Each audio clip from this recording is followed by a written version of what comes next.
Hi everyone, and welcome to your next lesson within the Games Design unit of Games Development. What I want you to do when we get started off today is just to have a little think about this game and decide who you think the target audience is and why. Pause the video, have a little think about it, and we'll come back in a second. Okay, so hopefully you've had a little bit of time to think about who you think this is intended for, okay?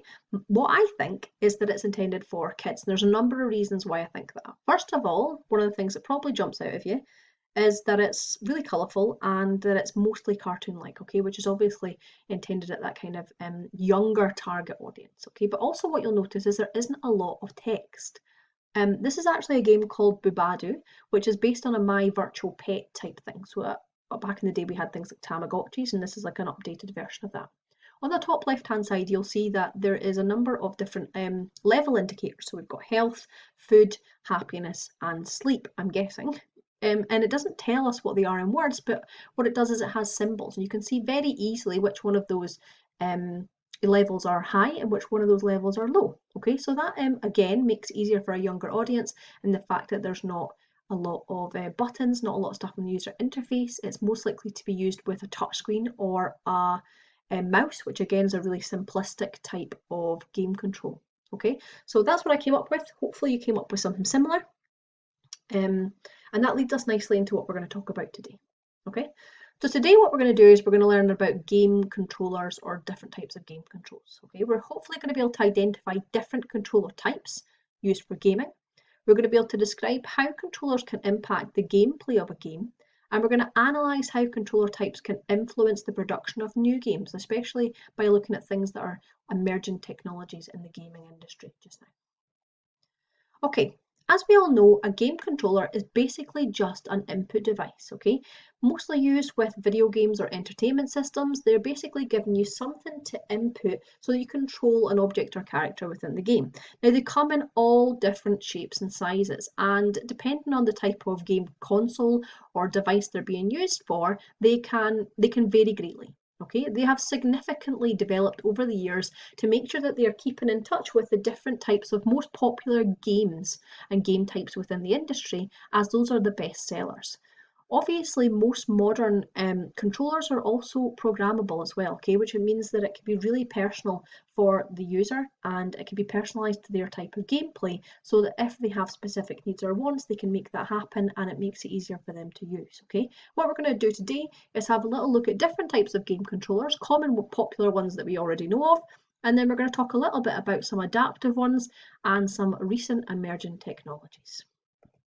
Okay, so when I ask you to think of a games controller, most of you are probably thinking of the classic PlayStation 4, Xbox One controller. Okay, now obviously we're almost at a kind of stage where we're bringing out the next set of consoles. So when you do a little bit of research online, you might be able to find information on the newest versions of these. But that's what most people think of when we talk about controllers. Okay, those of you who don't game on consoles are most likely to game on PC. So you might have, for example, a gaming keyboard or a gaming mouse. Now, these differ from a regular keyboard and mouse because most of the time they have programmable options. You can see on the side of the mouse there we've got some additional buttons which the user can program at his or her will to be able to change it to make it personalised for them. And again, that usually happens with the keyboards too. Or they have specific layouts to make them more ergonomic, which means suited to your body for using that with gaming. Okay. As well as them, we've obviously got the new introduction of touchscreen, which is used with smartphones, tablets primarily, but nowadays is linking into even laptops and desktops as well. So that allows us to control things slightly differently too, and has had an impact on a lot of the games that have been designed over the last wee while.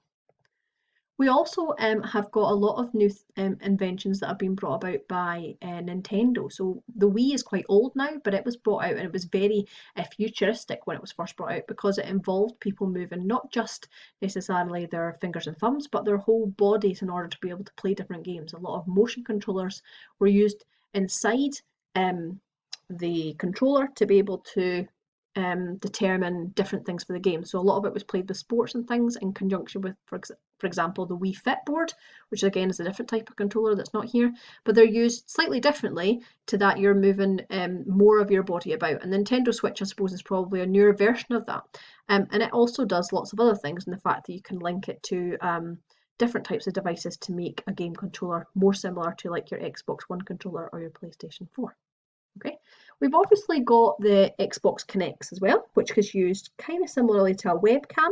Sony used to have one years ago called the iToy, where basically you could play a game and it would be taking a video of you and using that to as yourself as the controller. So common games just now these days are things like Just Dance, but for years we've had different types of games. You could do things like cleaning windows and speed games with your friends, dancing, gaining points, using yourself as a controller, and the camera would be watching you. Okay. You then obviously get more specific controller types. So these ones down here are used usually for specific game types. So the top one, the steering wheel and the pedals, most commonly used for racing type games. The middle one, being a gun, is usually used for first player shooters specifically. And then your bottom one, your joystick, was actually what was originally used for most gaming types back when it was just PCs we played on and we didn't really have programmable keyboards. We used joysticks mostly. But nowadays they tend to be used for simulation games like learning to fly planes and things like that because of the type of controls and the fact that they're similar to the real life controls.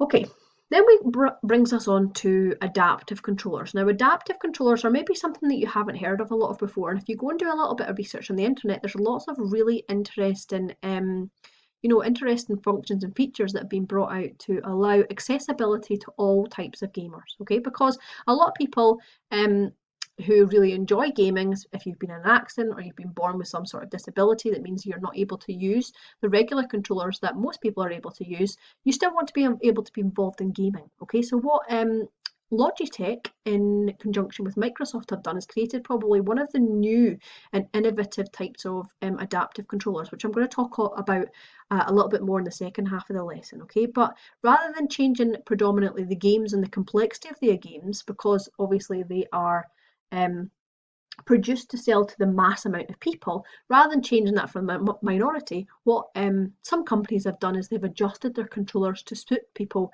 with specific disabilities. And depending on what those disabilities are, they have different adaptations and different additions that you can add to those controllers to allow it to be a really specific personalized experience for the person who's using it. Okay, and I'm going to talk you through an example of that later on, but I would encourage you to go onto the internet and have a little look at some of the things that are happening to allow accessibility within the gaming industry. Okay, the last one I want to talk about before I talk about your task for this week is emerging technology. Now, when I talk about emerging technology, if you're to Google emerging technology in gaming just now, you're not really going to find controllers for the most part. Really what you see is things like cloud-based systems. They talk about 5G technology and how when people play massive multiplayer online games, how it's really, really great that we can communicate with each other much faster over the consoles and over the internet. So that's where the main focus is within emerging technology. But obviously there are some that are connected more to controllers that have happened over the last few years. The first of which being virtual reality and wearable gaming. So everything from your smartwatch can be gamed on to much larger devices where you're using virtual reality with your arm stirrups, or you can have there's whole like bodysuits for some people, or you can do laser tag type suits where you've got guns and you've got pads that go in the front. These are all kind of changing the world of technology and changing the world of gaming quite recently. Now, the whole point of virtual reality is that when you put the headset on, you're transformed into a virtual world, okay? So it's slightly different to augmented reality, which I'm going to talk about in a second. But basically, you're in a world and it allows, again, a little bit more active movement, just like what you did with the Wii and things, because you're usually up and moving about and trying to do something, or you're in a world where you're walking about and things, okay? So it's slightly different to your traditional type gaming.